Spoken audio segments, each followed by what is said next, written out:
working on the reverse side. So as you can see, these scales have a slight curve to them, right? They have a concave side and a convex side. If y'all remember these words from high school geometry. So we're always working on the concave side, right? We're working on the side that sort of curls away from us instead of curls towards us. The reason for this is because the convex side is prettier, and that's what we want to show to the world and have all our rings hidden behind it when our project is complete. So, okay. So I'm going to be working with red and black scales, and if we look closely at this thing, everyone just activate your Go-Go Gadget extendo eyeballs and, zoom in on this. You'll see that each of these scales connects at 45 degrees to the scales adjacent to it, right? So there's this black one at the top, and then there's two red ones that are 45 degrees off to either side, and then a black one that's sort of 45 degrees off from either of those, and so on and so forth, right? It's this recursive diamond pattern. So to start that, let's say I want to reproduce the same pattern. So I'm going to take two black scales and two red scales, and I lie them out in a diamond here. Then I take some rings, I open up nice and wide, and my main motion is going to be kind of a hooking from left to right. That's how I like to think of it. So I'm going to come down through this red scale, and then back up through this black scale next to it. And then when I'm working with scale mail, and this is one of the things that does make it harder, is if I pick this piece up and put it back down, particularly as it gets a little bit longer, it kind of loses track of what I was doing.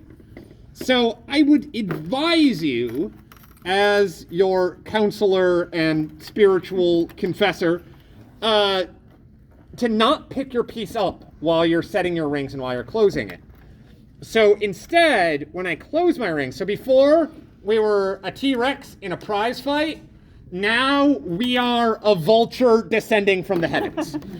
So instead of picking my materials up, I pick my elbows up and I push my pliers down into the table.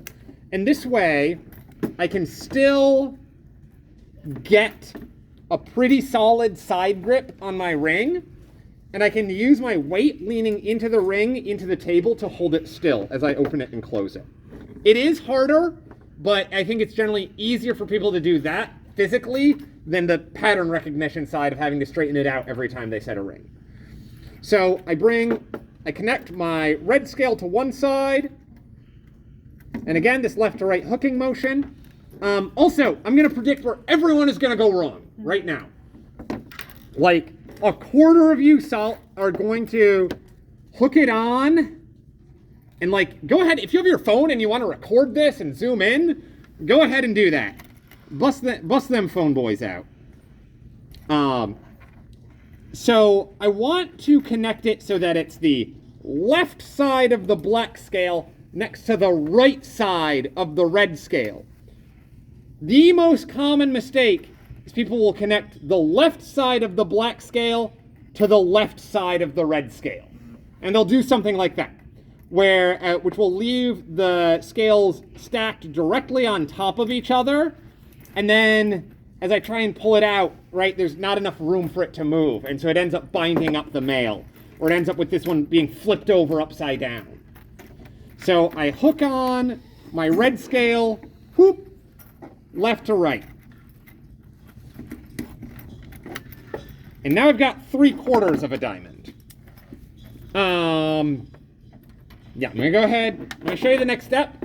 And after that, I will walk around and inspect and see that we can all do this, and then we'll move on to the next part. So, okay, so I've now got, right, fairly simple. A red connects to a black, connects back to a red. Make sense, everyone? Okay, so connecting the second black one, this is the slightly more complicated part. So this is going to form the bottom of our diamond. And I'm going to need, and just as this black one connects to the red on the left and the red on the right, this bottom black one also connects to the red on the left and the red on the right. So I need 2 more open rings. So same thing, hooking from left to right. I come down and back up. And I close on the left.